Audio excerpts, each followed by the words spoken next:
বাংলাদেশের উন্নয়ন অগ্রগতিতে পাশে থাকবে চীন। শেখ হাসিনার সঙ্গে বৈঠকে শি জিনপিং।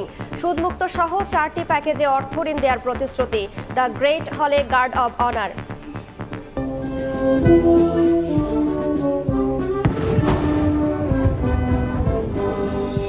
মাধ্যমিকের ষান্মাসিক পরীক্ষার উত্তর সহ প্রশ্ন ফাঁস। নতুন পদ্ধতি হওয়ায় প্রভাব ফেলবে না মূল্যায়নে, দাবি বোর্ডের। আপত্তিকর বলছেন বিশেষজ্ঞরা। পড়ালেখায় আগ্রহ হারানোর শঙ্কা।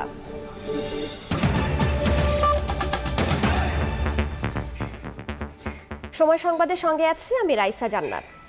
কোটা আন্দোলনকারীদের বাংলা ব্লকেডে স্থবির হয়ে পড়েছে সারা দেশ। রাজধানীতে তীব্র যানজটে রাস্তায় ঘন্টার পর ঘন্টা নাকাল সাধারণ মানুষ। যাত্রীর অতিরিক্ত চাপ পড়েছে মেট্রো স্টেশনগুলোতেও। বেশিরভাগ মানুষ বাধ্য হয়ে হেঁটে গন্তব্যে পৌঁছানোর চেষ্টা করেন। জনদুর্ভোগের খবর জানাতে এই মুহূর্তে কারওয়ান বাজারে আছেন রিপোর্টার তুহা খান তামিম, শাহবাগে আছেন রাশেদ বাপ্পি এবং কমলাপুর রেল স্টেশনে আছেন আলামিন তুষার। শুরুতেই যাচ্ছি তামিমের কাছে। সরকারি চাকরিতে সকল গ্রেডে কোটা সংস্কারের দাবিতে যে আন্দোলন, সেটি সকাল দুপুর পেরিয়ে এখন বিকেলবেলা এবং ব্লকেট কর্মসূচি চলছে। এই মুহূর্তে কারওয়ান বাজারে যে 5টি সড়ক রয়েছে, সেই 5টি সড়কই কিন্তু ব্লক হয়েছে, অর্থাৎ অবরোধ করে রাখা হয়েছে এবং একেবারে বন্ধ হয়ে গিয়েছে।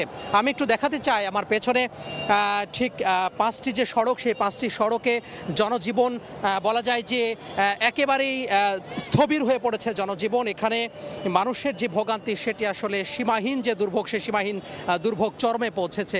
আমরা দেখতে পাচ্ছি যে এখানে কারওয়ান বাজার অত্যন্ত গুরুত্বপূর্ণ একটি পয়েন্ট এবং এই পয়েন্টে প্রায় 5 দিকে 5টি গুরুত্বপূর্ণ সড়ক চলে গিয়েছে। ফার্ম গেট, পান্থপথ, এদিকে হাতির ঝিল, এছাড়া শাহবাগ রয়েছে, এছাড়া হাতিরপুল রয়েছে। মোট 5টি সড়ক রয়েছে। এই 5টি সড়কই যানবাহন স্থবির হয়ে পড়েছে। যারা কর্মমুখী মানুষ, বিশেষ করে অফিস আদালত থেকে যারা এই মুহূর্তে বের হয়েছেন, তারা সবচেয়ে বেশি বিপাকে পড়েছেন। খেটে খাওয়া শ্রমজীবী মানুষ বিপাকে পড়েছেন।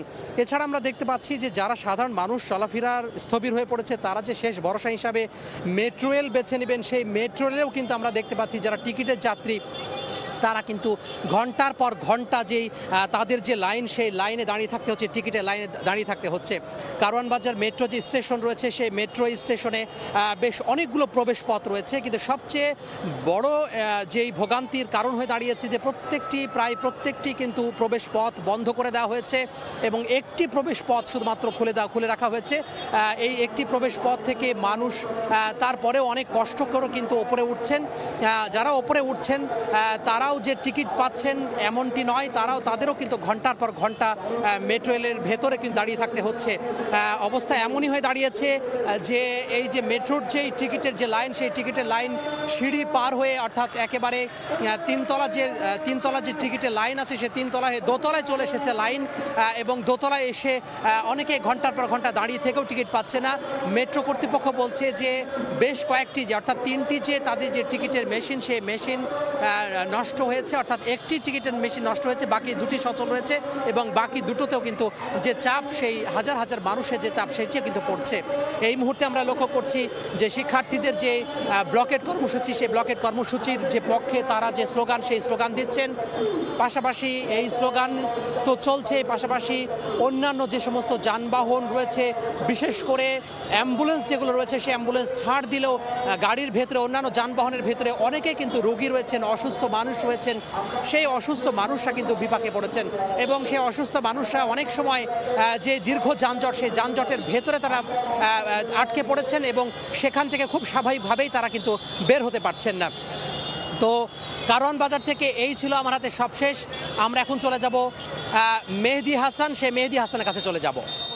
প্রতিটি পয়েন্টে আমরা যেমন দেখছি যে সাধারণ মানুষ ভোগান্তির চরম পর্যায়ে বলছেন তারা, এবং যানবাহনের যে জটলা, সেই জটলা ক্রমশই বাড়ছে এবং প্রতিনিয়তই কিন্তু তারা তাদের ভোগান্তির কথা আমাদের জানিয়েছেন। একটু যদি জানিয়ে রাখি যে এই যানবাহনের যেই সারিটি দেখতে পাচ্ছেন, এই সড়কে আমরা দেখতে পাচ্ছি যে যদিও বলা হচ্ছে যে আন্দোলনে কিন্তু আসলে ইমার্জেন্সি হিসেবে বলা হয়ে থাকে যে অ্যাম্বুলেন্স, আমরা দেখেছি অনেক সময় কিন্তু অ্যাম্বুলেন্স চলাচল, আন্দোলনকারীরা কিন্তু অ্যাম্বুলেন্স তাড়াতাড়ি যাওয়ার ব্যবস্থা করে দিয়েছেন। তবে সেক্ষেত্রে এই যে এই জটলার মধ্যে যে অ্যাম্বুলেন্সগুলো আটকে রয়েছে এবং আমরা দেখেছি সেই অ্যাম্বুলেন্সগুলো কিন্তু কোনোভাবে কিন্তু তারা পৌঁছাতে পারছে না, অর্থাৎ সেই মুখোমুখি মোড়ে পৌঁছাতে পারলে তারপর হচ্ছে আন্দোলনকারীরা তাদেরকে বের করে দিচ্ছেন, কিন্তু এই জটলার মধ্যে যারা আটকে রয়েছেন তারা কিন্তু আর বের হতে পারছেন না। এর বাইরেও একটু জানিয়ে রাখি এই মুহূর্তে কিন্তু প্রতিটি গাড়িতেই আমরা দেখতে পাচ্ছি যে গাড়ির চালক যারা রয়েছেন তারা এই মুহূর্তে বের হয়ে গিয়েছেন, এবং আন্দোলনকারীরা যাদেরকে দেখেছি যে মোড়ে মোড়ে অবস্থান নিয়ে কেউ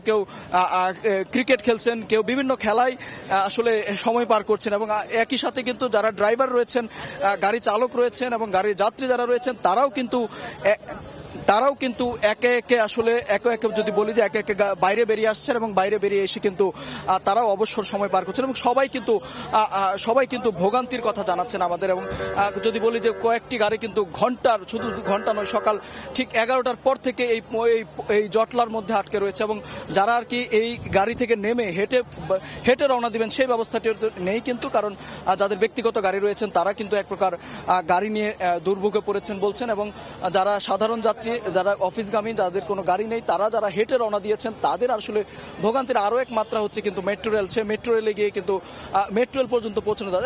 এক প্রকার বলতে গেলে যে আসলে শুধু রাস্তায় নয়, রাস্তার বাইরেও যে এই রাস্তার বাইরেও যে আপনার ফুটপাত রয়েছে, সেই ফুটপাতও আমরা দেখেছি যে আসলে সাধারণত সেই জায়গাটুকু ব্লক হচ্ছে, অর্থাৎ হেঁটে চলাও কিন্তু এক প্রকার দায় হেঁটে চলাও কিন্তু যাচ্ছে না কোনো রাস্তায়।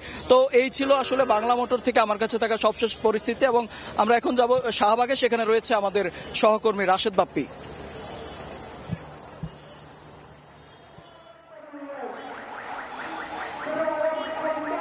জরুরি সেবাদানে পরিচালিত যেসব যানবাহন রয়েছে চলমান এই যে বাংলা ব্লকেট, এই বাংলা ব্লকেটে সেই যানবাহনগুলো কিন্তু মুক্ত আছে, অর্থাৎ ছেড়ে দেওয়া হচ্ছে। এটি নিঃসন্দেহে শিক্ষার্থীদের যে আন্দোলন, সেই আন্দোলন আমরা দেখেছি যেসব অ্যাম্বুলেন্স রয়েছে সেগুলো ছেড়ে দেওয়া হচ্ছে, পাশাপাশি গণমাধ্যম কর্মীদের যেসব যানবাহন রয়েছে সেগুলো ছেড়ে দেওয়া হচ্ছে। তবে আমরা যদি শাহবাগের কথাই বলি, এই শাহবাগ কিন্তু আমরা জানি যে দেশের বড় বড় বেশ কয়েকটি হাসপাতাল এই এলাকা কেন্দ্রিক। আমরা যদি বারডেম হাসপাতালের কথা বলি, ইব্রাহিম কার্ডিয়াক হাসপাতালের কথা বলি, বঙ্গবন্ধু শেখ মুজিব মেডিকেল হাসপাতালের কথা, বিশ্ববিদ্যালয়ের কথা যদি বলি, সেক্ষেত্রে আবার ঢাকা মেডিকেল কলেজ ও হাসপাতাল রয়েছে খুব কাছাকাছি জায়গায়। এবং যেহেতু গত কয়েকদিন ধরে বাংলা ব্লকেটের কারণে রাজধানীর শাহবাগ, কারওয়ান বাজার, মৎস্য ভবন, বাংলা মোটর এই এলাকাগুলো আটকে দেওয়া হচ্ছে, সুতরাং অনেকেই বাধাগ্রস্ত হচ্ছেন, অর্থাৎ চিকিৎসা সেবার যারা আসা যাওয়া করছেন তারা কিন্তু বাধাগ্রস্ত হচ্ছেন। কেননা যেসব অ্যাম্বুলেন্স ছেড়ে দেওয়া হচ্ছে সব রোগীরাই যে অ্যাম্বুলেন্স ব্যবহার করেন তা কিন্তু নয়। আবার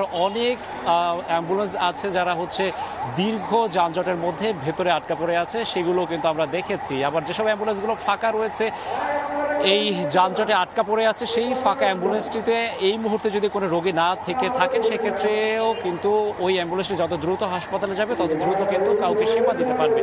সব মিলিয়ে এই শাহবাগ কেন্দ্রিক এই আন্দোলনে আমরা সব থেকে বেশি দেখছি যারা রোগী বা রোগীর স্বজন তারা ভোগান্তিতে পড়েছেন। অনেকেই দেখেছি রোগীর স্বজন রোগীকে দেখতে এসে তারা বাড়ির পানে যে ফিরে যাবেন সেটি তারা পারছেন না, তারা দীর্ঘ পথ হেঁটে যাচ্ছে। তবে শিক্ষার্থীরা যেসব অ্যাম্বুলেন্স সামনে পাচ্ছেন আমরা দেখেছি স্বপ্রণোদিত হয়ে অ্যাম্বুলেন্সগুলোকে ছেড়ে দিচ্ছে, এটি অবশ্যই প্রশংসার দাবি রাখে। তবে শিক্ষার্থীরা নিজেরাও বলছেন যে এই যে চলমান আন্দোলন, এই আন্দোলনের কারণে সাধারণ মানুষ ক্ষতিগ্রস্ত হচ্ছে সেটি তারা মেনে নিচ্ছেন, এবং তারা এও বলছেন যে এই সাধারণ মানুষের মধ্যে তাদের পরিবারের স্বজনরাও রয়েছেন। সুতরাং তারা চান না এই আন্দোলন আরও দীর্ঘায়িত হোক, তারা চান না সাধারণ মানুষের এই সংকট আরও বাড়ুক, তারা চান সরকারের উচ্চ মহল বিষয়টি খুব দ্রুততার সাথে যাতে সমাধান করে সেই প্রত্যাশা তারা করছেন। অর্থাৎ এই সমাধান না আসা পর্যন্ত তাদের কাছ থেকে আমরা তেমন কোনো আশ্বাস পাচ্ছি না। দীর্ঘ কয়েকদিন ধরে যে চলমান আন্দোলন, সেই আন্দোলন আজ কটা পর্যন্ত চলবে সেটি কিন্তু এখন পর্যন্ত আন্দোলনকারীদের কাছ থেকে আমরা আভাস পাইনি। আমরা একটু কমলাপুরের খবর শুনবো, সেখানে আছে সহকর্মী আলামিন তুষার। শিক্ষার্থীদের যে চলমান কোটা সংস্কারের দাবিতে আন্দোলন, তার প্রভাব এতদিন শুধুমাত্র সড়কে থাকলেও এরই মধ্যে তার প্রভাব কিন্তু পড়তে শুরু করেছে রেলপথেও। আজ সকাল 11টা থেকেই কিন্তু আর যেই অবরোধ, তার কারণে ঢাকার সঙ্গে বিচ্ছিন্ন হয়ে গেছে সারা দেশ। সকাল 11টার পর থেকে কিন্তু কোনো ট্রেন আসলে ঢাকা থেকে ছেড়ে যায়নি, এবং কোনো ট্রেন আসলে ঢাকায় ঢুকতেও পারেনি। সবশেষ ঢাকা থেকে ছেড়ে যাওয়ার কথা 11:30টায় যে অগ্নিবীণা এক্সপ্রেস, সেই ট্রেনটিও এখনও পর্যন্ত কিন্তু ঢাকায় রয়েছে। এছাড়াও উপকূল এক্সপ্রেস যেই ট্রেনটি, সেটি কিন্তু সবশেষ ঢাকায় ঢুকতে পেরেছিল, সেই ট্রেনটিও 3:10 ছেড়ে যাবার কথা থাকলেও এখনও পর্যন্ত, এখন 5:10 বাজছে, এখনও পর্যন্ত কিন্তু সেই ট্রেনটি ছেড়ে যাবার কোনো নাম আসলে নেই। এছাড়াও টাঙ্গাইলগামী এবং অন্যান্য বিভিন্ন জায়গার যে ট্রেনগুলো এবং রাজশাহীগামী যে ট্রেনগুলো রয়েছে, বনলতা এক্সপ্রেস এবং সিল্ক সিটি এক্সপ্রেস, সেই ট্রেনগুলো কিন্তু ঢাকায় এখনও পুরোপুরি ঢুকতে পারেনি। আমরা এখন পর্যন্ত যখন কথা বলছিলাম স্টেশন মাস্টারের সঙ্গে, তিনি কিন্তু আমাদেরকে জানাচ্ছিলেন যে ঢাকার বাইরের যে স্টেশনগুলো রয়েছে সেখানে আসলে নিরাপদ দূরত্বে ঢাকার বাইরের যে ট্রেনগুলো রয়েছে সেগুলো কিন্তু রাখা হয়েছে। সেগুলোকে যেহেতু শিক্ষার্থীরা রেলপথও আসলে অবরোধ করে রেখেছেন, সেই জায়গা থেকে আসলে যারা সাধারণ যাত্রী রয়েছেন রেলপথের, তারা কিন্তু বেশ খানিকটা ভোগান্তিতে পড়েছেন।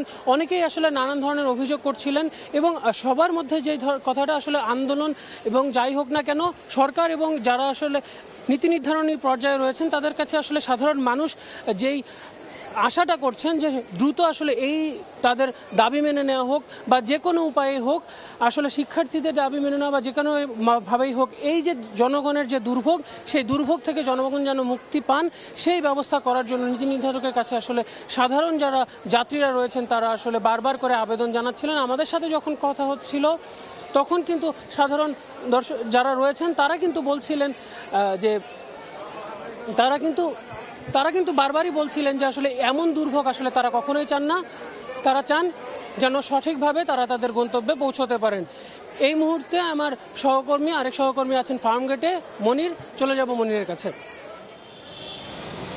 আমরা এই মুহূর্তে আছি ফার্মগেট, যে জনগুরুত্বপূর্ণ একটি মোড় ফার্মগেট। এই ফার্মগেট কিন্তু এতক্ষণ শিক্ষার্থীরা ব্লকেট করে রেখেছিল এবং এখানকার যান চলাচল একদমই স্থবির হয়েছিল। চারপাশের যে সড়কগুলো আছে সেগুলোতে তীব্র যানজটের দেখা হয়েছিল, কিন্তু এই মুহূর্তে আমরা যেটা দেখেছি ঠিক 5টা বাজার একটু আগ মুহূর্তে এখানকার যে ব্যারিকেড দিয়েছিল শিক্ষার্থীরা, সেই ব্যারিকেড তুলে দেওয়া হয়েছে এবং বলা চলে এখন ফার্মগেটের যে যান চলাচলের অবস্থা একদমই স্বাভাবিক আছে। তবে এতক্ষণ যারা দুর্ভোগে ছিলেন সেই মানুষগুলো এখনো দাঁড়িয়ে আছেন। অনেকে যানবাহন সংকটের কারণে তারা আসলে নির্দিষ্ট গন্তব্যে যাওয়ার জন্য বাস পাচ্ছে না, গাড়ি গাছের এবং এই ফার্মগেট আমরা যেটা দেখতে পাচ্ছি যে ফার্মগেট এলাকা ফাঁকা থাকলেও কিন্তু অন্যান্য যেসব এলাকায় ছাত্ররা ব্লক করে রেখেছে সেসব এলাকায় যানবাহন আটকে থাকার কারণেই আসলে মূলত এই যে যানবাহনের একটা সংকট দেখা দিয়েছে। যাত্রীরা নির্দিষ্ট গন্তব্যে যেতে পারছেন না। অনেককেই আমরা দেখেছি তারা হেঁটে রওনা দিয়েছেন এবং আমরা কয়েকজন যাত্রীর সাথে এবং কথা বলেছি, তারা আমাদেরকে যেটা বলেছেন, কেউ গাবতলী থেকে আসলে হেঁটে এসেছেন, দীর্ঘ পথ আসলে হেঁটে এখন এখানে এসে যখন যে যানবাহন চলছে তারা আসলে অপেক্ষা করছেন দীর্ঘক্ষণ যে যানবাহন আসবে এবং তারা আসলে তাদের নির্দিষ্ট গন্তব্যে পৌঁছাবে। এবং এই রাস্তা যেহেতু এয়ারপোর্টগামী কিছু যাত্রীদেরও আমরা পেয়েছি যারা প্রবাসী আছে, তাদের আমরা ভোগান্তি দেখেছি। তারা আসলে যে নির্দিষ্ট ফ্লাইট আসলে ধরতে পারবে কিনা এরকম শঙ্কাও কিন্তু প্রকাশ করেছে আমাদের কাছে। এবং সবশেষ যে 5টার কিছুক্ষণ আগে এই যান চলাচল স্বাভাবিক করা থাকলো, এখনো আমরা এখানকার যে যানবাহনের অবস্থা দেখছি একদমই ফাঁকা রয়েছে এবং আরও যেই যাত্রীদেরকে আসলে আমরা দেখেছি মোটামুটি ভোগান্তি এবং যেই আমরা রোগীদের দেখেছি, রোগীদের স্বজনদের দেখেছি, তাদের একটা ভোগান্তির আসলে চিত্র ফুটে উঠেছে এই শিক্ষার্থীদের আন্দোলন থেকে। তো ফার্মগেট থেকে এই ছিল আমার কাছে শিক্ষার্থীদের কোটা বিরোধী আন্দোলনের সবশেষ। রাজধানীর বিভিন্ন প্রান্ত থেকে বাংলা ব্লকেডে যে জনদুর্ভোগ তৈরি হয়েছে সেই খবর জানাচ্ছিলেন আমাদের সহকর্মীরা। ঢাকার বাইরে জনভোগান্তির খবর জানাতে চট্টগ্রাম নগরীর টাইগার পাস এলাকায় আছেন রিপোর্টার শফিকুল আলম এবং ময়মনসিংহ থেকে যুক্ত হচ্ছেন ওবায়দুল হক। শুরুতেই যাচ্ছি চট্টগ্রামের শফিকুলের কাছে। সকাল 10টা থেকে যেই সড়ক এবং রেলপথ অবরোধ করে রেখেছে সেটি এখনো অব্যাহত রয়েছে এবং এখানে হাজারো শিক্ষার্থী, বিশেষ করে চট্টগ্রাম বিশ্ববিদ্যালয় এবং কলেজ সহ বিভিন্ন শিক্ষার্থীরা কিন্তু এই আন্দোলনে যোগ দিয়েছেন এবং এতদিন পর্যন্ত যে আন্দোলনে শুধু বিশ্ববিদ্যালয়ের শিক্ষার্থীরা ছিল সে আন্দোলনে এখন যোগ দিয়েছেন বিভিন্ন কলেজ এবং মাদ্রাসার শিক্ষার্থীরা। আপনি দেখতে পাচ্ছেন সেই আন্দোলন এবং সেই আন্দোলনের কারণে মানুষের যে ভোগান্তি সেটি একটু দেখানোর চেষ্টা করব।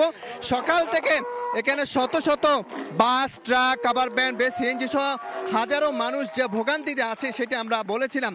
আসলে আপনি দেখতে পাচ্ছেন এই যে চট্টগ্রামের যে টাইগার পাস রয়েছে, টাইগার পাসে যে চারিপাশে 4টি থেকে 5টি সড়ক রয়েছে, সেই সড়কে কিন্তু যানবাহন আটকে আছে এবং একদিকে আন্দোলন চলছে, আরেকদিকে কিন্তু যে বিভিন্ন যানবাহনগুলো আটকে আছে এবং সেক্ষেত্রে কিন্তু তারা বলছে আসলে তারা দেশ সংস্কারের কাজে নেমেছে, এজন্য মানুষের কিছু ভোগান্তি হলেও সেটিকে তারা সহ্য করার জন্য আহ্বান জানাচ্ছেন।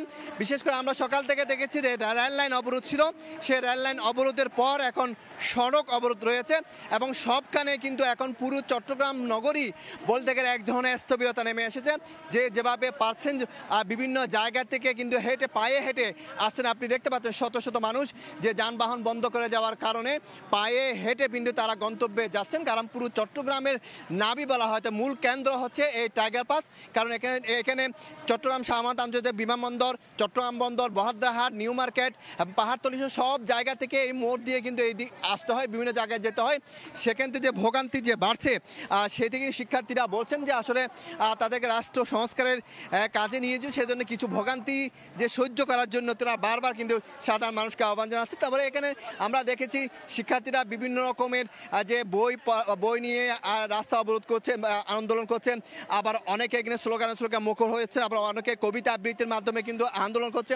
সব ধরনের আন্দোলনে তারা কিন্তু যোগ দিয়েছেন। তো সব কিছু মিলিয়ে যেটি বলা যায় যে সকাল থেকে কিন্তু চট্টগ্রামের বিভিন্ন জায়গায় কিন্তু রেল এবং সড়ক পথ অবরোধের কারণে কিন্তু মানুষ দুর্ভোগে পড়েছেন এবং মানুষের সেইটি এইভাবে কিভাবে সমাধান হবে সেইটি তারা এটির সমাধান চাচ্ছেন। তো এই ছিল আমার কাছে সর্বশেষ তথ্য। এখন চলে যাচ্ছি ওবায়দুল হকের কাছে।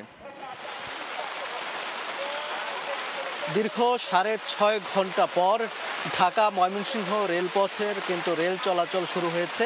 কিছুক্ষণ আগে বাংলাদেশ কৃষি বিশ্ববিদ্যালয়ের শিক্ষার্থীরা তারা পরবর্তীতে নতুন কর্মসূচির কথা জানিয়ে তারা কিন্তু কিছুক্ষণ আগে রেলপথে যে অবরোধ করেছিল পৌনে 11টার দিকে, সেটি সোয়া 5টার দিকে সেই অবরোধ কর্মসূচি কিন্তু তারা তুলে নেয় এবং সেই সঙ্গে যে 6.5 ঘন্টা যে তিস্তা এক্সপ্রেস ট্রেন আটকে রাখা হয়েছিল সেটি কিন্তু যেতে দেওয়া হয় এবং সেটি এই মাত্র ময়মনসিংহ রেল স্টেশনের উদ্দেশ্যে সেটি কিন্তু ছেড়ে যায়। আমরা ইতিমধ্যে জানতে পেরেছি যে ঠিক পেছনেই জামালপুর এক্সপ্রেস, তারপর হচ্ছে অগ্নিবীণা এক্সপ্রেস, বলাকা, মহুয়া সহ 5টি ট্রেন কিন্তু বিভিন্ন রেলওয়ে স্টেশনে কিন্তু সেই ট্রেনগুলো আটকে রয়েছে। সেগুলো কিন্তু এখন একটি একটি করে কিন্তু সেই ট্রেনগুলো ছাড়া হচ্ছে এবং এর মাধ্যমে ঢাকা ময়মনসিংহ রেলপথ কিন্তু সচল হয়েছে। এর আগে পৌনে 11টার সময় এখানের যে বাংলাদেশ কৃষি বিশ্ববিদ্যালয়ের শিক্ষার্থীরা কোটা সংস্কারের দাবি জানিয়ে যে এক দফা দাবিতে যে আন্দোলন চলছে সারা দেশে, সেই আন্দোলনের অংশ হিসেবে কিন্তু এই বাংলাদেশ কৃষি বিশ্ববিদ্যালয়ের জব্বারের মোড় এলাকায় কিন্তু তারা অবস্থান নেয় এবং পৌনে 11টায় যে তিস্তা এক্সপ্রেস ট্রেন জামালপুরগামী সেটি আসার সঙ্গে সঙ্গে কিন্তু সেটি আটকে দেয়। এছাড়াও কিন্তু ঢাকা ময়মনসিংহ মহাসড়কে কিন্তু অবরোধ কর্মসূচি পালন করছে জাতীয় কবি কাজী নজরুল ইসলাম বিশ্ববিদ্যালয়ের শিক্ষার্থীরা।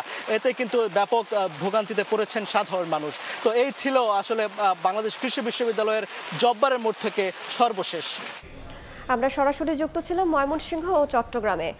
কোটা আন্দোলনকারীদের বাংলা ব্লকেডে স্থবির হয়ে পড়েছে সারা দেশ। এই মুহূর্তে সায়েন্স ল্যাবে আছেন রিপোর্টার ধ্রুব ব্যানার্জি, সরাসরি যাচ্ছি তার কাছে।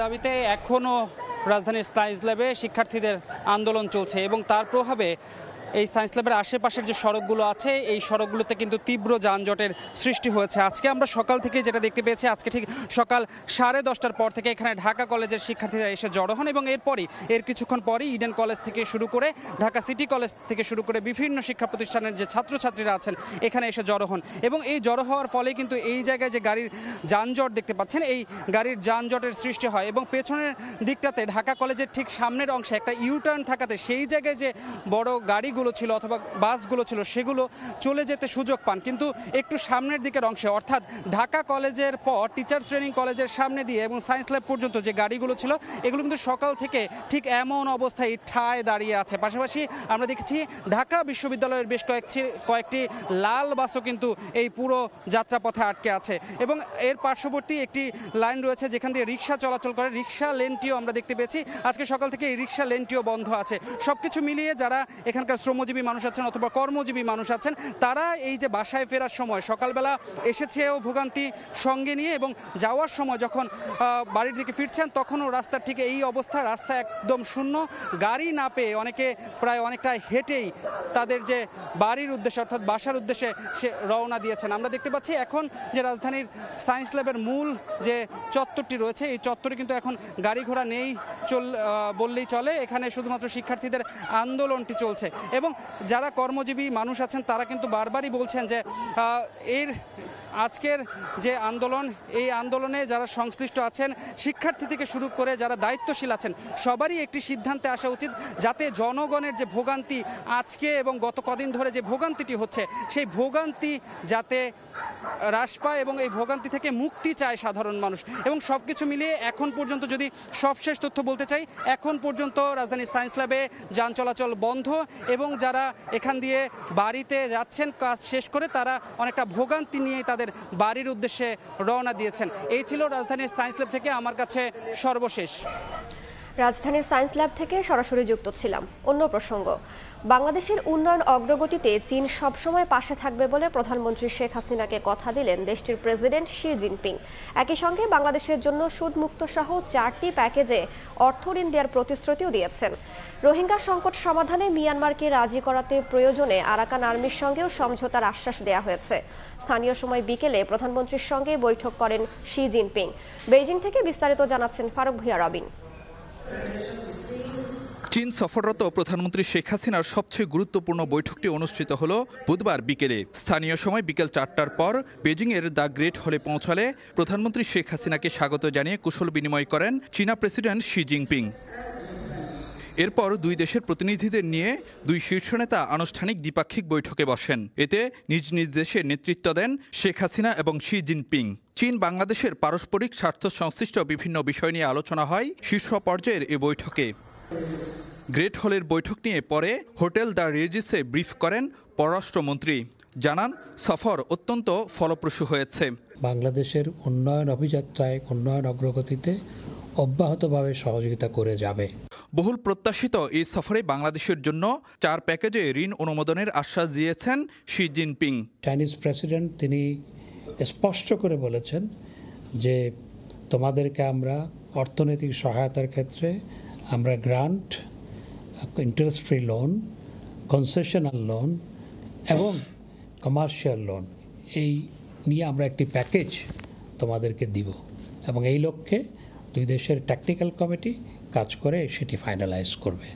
রোহিঙ্গা ইস্যুর প্রসঙ্গ প্রধানমন্ত্রী না তুললেও চীনা প্রেসিডেন্ট সংকট সমাধানে কার্যকর ভূমিকা রাখার ওয়াদা পুনর্ব্যক্ত করেন। মাননীয় প্রধানমন্ত্রী উল্লেখ করার আগেই চায়নার মহামান্য রাষ্ট্রপতি তিনি বলেছেন যে মায়ানমার সরকার এবং প্রয়োজনে আরাকান আর্মির সাথেও তারা যোগাযোগ করে এই সমস্যার সমাধান করবে, তারা গুরুত্বপূর্ণ ভূমিকা রাখবে।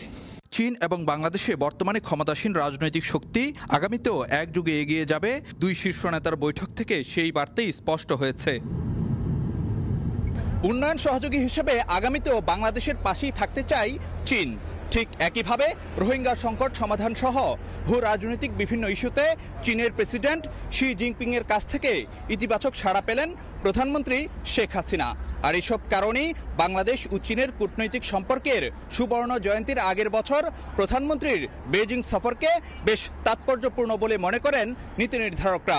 ফারুক ভূঁইয়া রবিন, সময় সংবাদ, বেইজিং, চীন।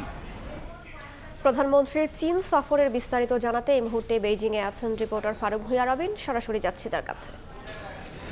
প্রধানমন্ত্রী শেখ হাসিনার যে সবচেয়ে গুরুত্বপূর্ণ যেই এইবারের সফরের মধ্যে যেই অধ্যায়টিকে সবচেয়ে বেশি গুরুত্বপূর্ণ বিবেচনা করা হয়েছিল চীনা প্রেসিডেন্ট শি জিনপিংয়ের সঙ্গে বৈঠকটিতে, এবং সে বৈঠকটিতে নানা ধরনের বিষয় আশয় নিয়ে কিন্তু যে আলোচনা হয়েছে। বলা যায় প্রধানমন্ত্রী শেখ হাসিনার এবারের সফরে বাংলাদেশ ও চীনের মধ্যে যে বহুমাত্রিক সম্পর্ক, সেই সম্পর্কের সবগুলো ধাপই কিন্তু যে এখানে মানে আলোচিত হয়েছে। বিশেষ করে আজকে যখন 22টি সমঝোতা স্মারক হয়, এখানে একদিকে যেমন বাংলাদেশে চীনের বিনিয়োগ কিংবা বাণিজ্য ঘাটতি কমানো কিংবা যে বিভিন্ন ক্ষেত্রে সাংস্কৃতিক আদান প্রদান বা অবকাঠামোগত সহযোগিতা, এইসব বিষয়াশই যেমন সমঝোতা স্মারক ছিল, ঠিক একইভাবে চীনা প্রেসিডেন্ট শি জিনপিং এর সঙ্গে প্রধানমন্ত্রী শেখ হাসিনা যখন বৈঠক করেন তখন কিন্তু ভূ রাজনৈতিক বিভিন্ন ইস্যু বলা যাক, কিংবা যে দ্বিপাক্ষিক বিভিন্ন ইস্যু বলা যাক, কিংবা যে বিনিয়োগ, অর্থনৈতিক সম্পর্ক কিংবা অর্থনৈতিক সহায়তা, সব বিষয়গুলোই কিন্তু যে আজকে আলোচনা হয়েছে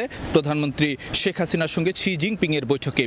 বলা যায় যে এবারের প্রধানমন্ত্রী শেখ হাসিনার বৈঠকের মানে তিনি যখন চীন সফরে আসেন তার আগে থেকেই বেশ কয়েকটি বিষয়কে বাংলাদেশের পক্ষ থেকে মানে লক্ষ্য রাখা হয়েছিল, বিশেষ করে বাণিজ্য ঘাটতি কমানো কিংবা যে চীনের অর্থনৈতিক সহায়তা। সেই জায়গাতে কিন্তু যে আজকে 1 বিলিয়ন RMB অর্থাৎ যে চীনা মুদ্রায় 1 বিলিয়ন চীনা মুদ্রার যে আর্থিক সহায়তার ঘোষণা দিয়েছে চীন, এবং যে 4টি প্যাকেজে বাংলাদেশকে ঋণ বা অনুদান এবং আর্থিক সহায়তা দেওয়ারও কিন্তু যে ঘোষণা দিয়েছেন যে চীনা প্রেসিডেন্ট শি জিনপিং। তো এইসব বিষয়গুলোকে কিন্তু যে বাংলাদেশের নীতি নির্ধারকরা বেশ ফলপ্রসূ শহরের প্রতিচ্ছবি হিসাবে দেখছেন। আরেকটি বিষয় যদি জানাতে চাই, আজকেই কিন্তু যে প্রধানমন্ত্রী শেখ হাসিনা ঢাকার উদ্দেশ্যে রওনা দিবেন।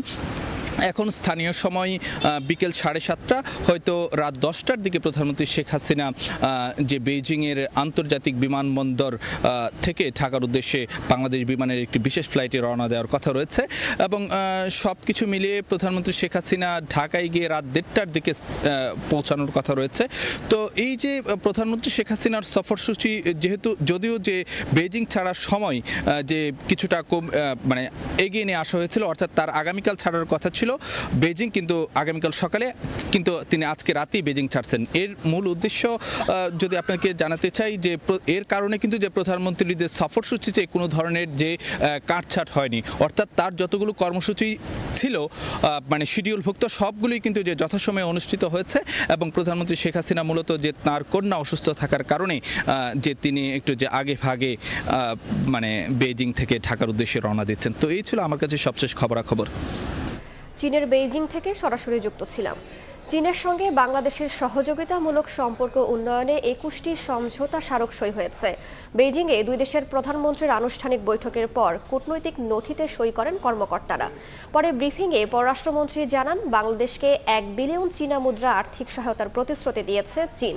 বাণিজ্য ঘাটতি কমাতে বাংলাদেশের প্রস্তাবে চীনের ইতিবাচক সাড়াও মিলেছে। বেইজিং থেকে ফারুক ভূঁইয়া রবিনের আরও একটি রিপোর্ট।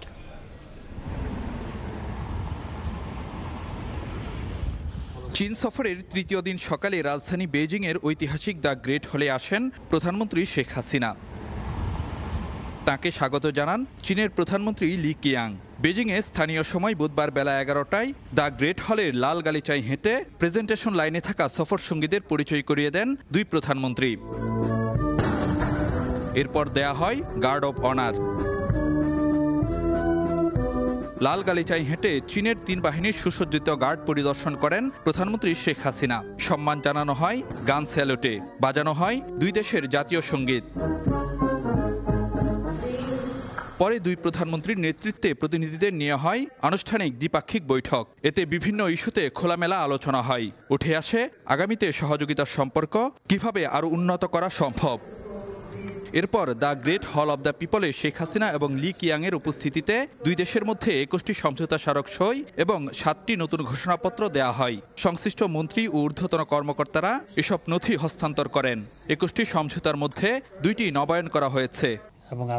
পরে চীন বাংলাদেশের দুই শীর্ষ নেতার বৈঠকের বিষয়ে হোটেল রেজিসে ব্রিফ করেন পররাষ্ট্রমন্ত্রী ডক্টর হাসান মাহমুদ। জানান, বাংলাদেশকে বড় অঙ্কের আর্থিক সহায়তা দেওয়ার প্রতিশ্রুতি মিলেছে। রপ্তানি বাণিজ্য বাড়াতেও দেশটি সম্মত হয়েছে বলেও উল্লেখ করেন ডক্টর হাসান মাহমুদ। চীনের মাননীয় প্রধানমন্ত্রী বাংলাদেশকে ইকোনমিক অ্যাসিস্ট্যান্স দেওয়ার কথা ঘোষণা করেছেন। চাইনিজ প্রধানমন্ত্রীও বাংলাদেশ থেকে আরো বেশি পণ্য আমদানির কথা তিনি বলেছেন। ব্রিফিংয়ে মন্ত্রী জানান, সব কর্মসূচি শেষ করে বুধবার রাতে ঢাকায় ফিরছেন সরকার প্রধান শেখ হাসিনা। এটির কারণ হচ্ছে, আপনারা হয়তো জানেন যে মাননীয় প্রধানমন্ত্রীর সাথে মাননীয় প্রধানমন্ত্রীর কন্যা সাইমা ওয়াজেদ তুতুন, তিনি এখনো অসুস্থ। আসলে সফর সংক্ষিপ্ত নয়, উনি শুধু এখানে রাতটা যাপন করার কথা ছিল, সেটি না করে ঢাকায় তার অসুস্থ মেয়ের সাথে রাতে সময় দেওয়ার জন্য মা হিসাবে সেজন্য তিনি চলে যাচ্ছেন। বিদ্যমান কৌশলগত সম্পর্ক কি করে আগামীতে বিস্তৃত সহযোগিতার পর্যায়ে উন্নীত করা যায়, প্রধানমন্ত্রীর সফরে মূলত সেই বিষয়ই শক্তিশালী রাজনৈতিক বোঝাপড়া হলো দেশটির সঙ্গে। সব ক্ষেত্রেই গত কয়েক বছরে বেশ নিবিড় হয়েছে বাংলাদেশ ও চীনের সম্পর্ক। আর সে ধারাবাহিকতা ধরে রেখে নতুন বৈশ্বিক মেরুকরণের মধ্যেও সহযোগিতা আর কৌশলগত সম্পর্কের ব্যাপকতা আরও বাড়াতে চায় ঢাকা বেইজিং। প্রধানমন্ত্রী শেখ হাসিনার চীন সফরে সে বার্তাই দিল দুই দেশের শীর্ষ নেতৃত্ব। ফারুক ভিয়া, রবিন, সময় সংবাদ, বেইজিং, চীন। এ পর্যায়ে শীর্ষ সংবাদগুলো জানিয়ে দিচ্ছি আরও একবার। বাংলাদেশের উন্নয়ন অগ্রগতিতে পাশে থাকবে চীন। শেখ হাসিনার সঙ্গে বৈঠকে শি জিনপিং। সুদমুক্ত সহ 4টি প্যাকেজে অর্থ ঋণ দেওয়ার প্রতিশ্রুতি। দ্য গ্রেট হলে গার্ড অব অনার।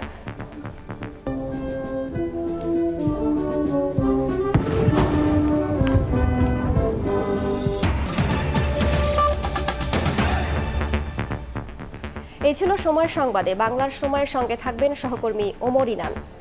রাইস, আপনাকে ধন্যবাদ। বাংলার সময় নিয়ে ফিরছি কিছুক্ষণ পর, সঙ্গে থাকুন সময়ে।